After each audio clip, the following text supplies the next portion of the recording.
Di bawah Tugu Zapin di kota Pekanbaru, setiap minggu pagi, sebuah transformasi sosial terjadi. Aspal Jalan Jenderal Sudirman yang biasa dipadati kendaraan, kini berubah menjadi pasar besar yang dikelola secara kolektif oleh para pelaku UMKM. Inilah wujud nyata dari sebuah lembaga ekonomi di tingkat akar rumput. Dalam sosiologi, lembaga ekonomi bukan hanya soal profit, tapi soal aturan dan pemenuhan kebutuhan. Di sini, kita melihat UMKM atau usaha mikro, kecil, dan menengah bekerja sebagai pilar mandiri. Namun, bagaimana sebenarnya struktur dan aturan main bagi para pedagang untuk bisa eksis di ruang publik sesibuk Car Free Day? Untuk membedah operasional lembaga ekonomi ini secara teknis, kami mengunjungi salah satu titik kuliner yang paling ramai, yaitu Roti Canai Ikhwan dan Mie Goreng Mama. Kami tidak hanya bicara soal rasa, tapi kami ingin membedah dapur ekonomi mereka, mulai dari legalitas, modal, hingga tantangan di lapangan. Ini tentang pertanyaan sosiologi, Bu. Ya. Yang pertama itu, kenapa Ibu memilih lokasi ini untuk tempat berjualan, Bu? Kebetulan bukan memilih ya, sebab dari pemerintah sendiri memang sudah menyediakan khusus untuk Car Free Day. Kebetulan ibu kan dari yayasan nih, Yayasan Al-Ansor di Singgalang belakang Alamayang. Kami mengikuti ini, ikut serta lah supaya meramaikan UMKM gitu. Oke gitu, Bu. Untuk yang pertanyaan kedua, Bu, biasanya sampai jam berapa Ibu berjualan di sini, Bu? Sampai jam 11, kadang setengah 12 lah. Untuk yang ketiga, Bu, bagaimana cara Ibu bisa berjualan di sini? Apakah harus melapor dulu? Kalau melapor kemana, Bu? Oh, ya sebelumnya kan kita nggak sembarangan nih buka stand-stand gini. Kita ada ininya, lapor ke mana dinas apa sih? Dinas perhubungannya sayang. Ada pokoknya ke aku badan lah. Terus yang berhubungan dengan UMKM juga. Jadi sudah ditawar-tawarkan siapa yang mau bekerja sama gitu. Tapi alhamdulillah gratis aja ini. Gitu. Untuk yang keempat, Bu, apakah terdapat pungutan biaya di sini, Bu? Alhamdulillah enggak. Sewa tempat? Nah, enggak ada.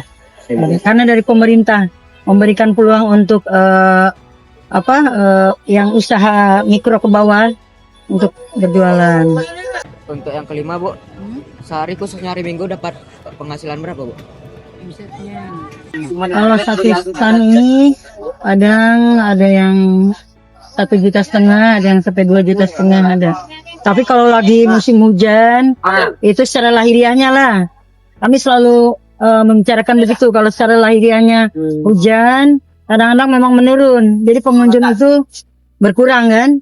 Tapi kadang-kadang kami diajarkan sama guru kami nih di yayasan bahwa naik turunnya omset itu tergantung dari diri kita. Mungkin tengah malam kita lalai, nggak sholat tahajud, nggak minta dengan Allah, sehingga Allah susahkan untuk kita mendapat omset itu kadang-kadang. Untuk selanjutnya, Bu, kira-kira pemasoknya di sini ada? Ya, dari kami sendiri aja. Oh, dari Kami dari yayasan kan, belanja bahan dulu. Nanti ada di yayasan ini kan, ada anak-anak berbagai usia kan, ada usia SMP, SMA, ada ustazah-ustazahnya, ustadznya. Mereka punya kegiatan masing-masing, punya keterampilan masing-masing, sesuai dengan bakat dan minat mereka. Jadi nanti anak-anak sekolah yang di yayasan tuh ada yang dia minat buat bolu, ada kan? Buat bolu, buat kue. Terus ada yang laki-lakinya susu kedelai. Ini semua buatan anak-anak di yayasan kita nih semuanya. Tapi ya pemasoknya kita sendiri juga. Yang selanjutnya, Bu, seberapa susah untuk berjualan di sini, Bu? Dari segi perizinan dan kedapatan pelanggan. Alhamdulillah ya. Karena kita memang di bawah yayasan Al-Ansor. Di bawahnya ini anak-anak yatim, anak-anak duafa. Jadi akhirnya pemerintah memudahkan memberi kemudahan kita untuk berjualan. Sebab ini nanti hasilnya untuk mereka juga, untuk sekolah, untuk biaya makan minum sehari-hari, untuk alat-alat pelajaran untuk mereka. Jadi kita memang dimudahkan. Sebab dari anak-anak untuk anak-anak juga gitu. Akhirnya dimudahkan gitu, pemerintah mudahkan.